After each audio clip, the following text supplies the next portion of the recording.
Hey everybody, Culturist John here. You know, I used to identify as a secular humanist until I realized that that very phraseology is undermining the values that I hold dear. That's why now, to safeguard those values, I call myself a culturist. Well, what's wrong with the phraseology of secular humanism? Well, it implies this global community that just does not exist. To start off with, much of the world isn't secular.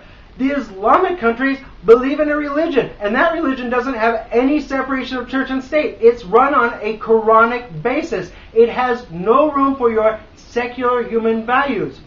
If you want to protect those values, you got to recognize that you got to protect the culture that protects secularism. You got to recognize you got to protect the West.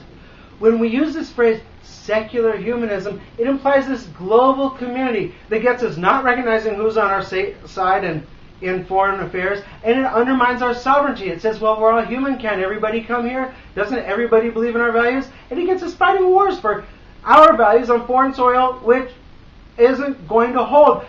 People are religious. Diversity exists. We have to be culturist. We have to protect Western culture if we want to vindicate secular humanism.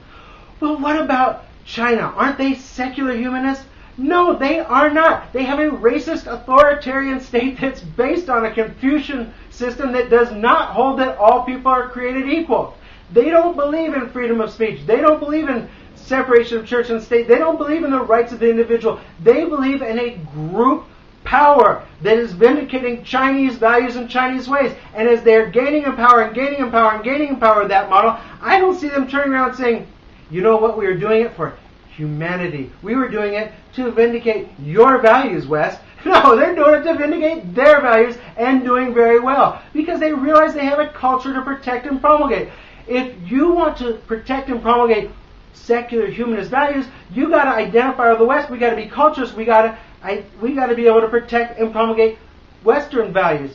And to do this, sorry, hardcore atheists, we have to realize the centrality of Christianity in all this, the centrality of Christianity in the West. Yes, Socrates was very important, and he died for our right to think, and that is wonderful. We should honor that. But Jesus Christ was the person who spread the idea that every individual counts, that individual souls matter, no matter how low the person is. It was Jesus Christ that spread the idea of a separation of church and state. Without Christianity, there is no respect for individuals. There's no democracy.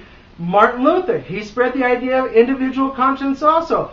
This leads directly to George Washington, his idea of spreading self-governance, setting up a government that has separation of church and state, relatively speaking. But we have to realize that that is a Christian tradition. So if you want to protect secular humanism, you've got to protect the whole culture that gave rise to your ability to enjoy secular humanism. In order to do that, you've got to realize that it's a Western culture. It's not a humanistic, it's not a globalistic culture. It is our culture. So if you want to protect the values that you mean when you say secular humanism, you got to drop that phraseology. Instead, you got to identify as a Western culturist, or, since it's obvious you're from the West, just a culturist.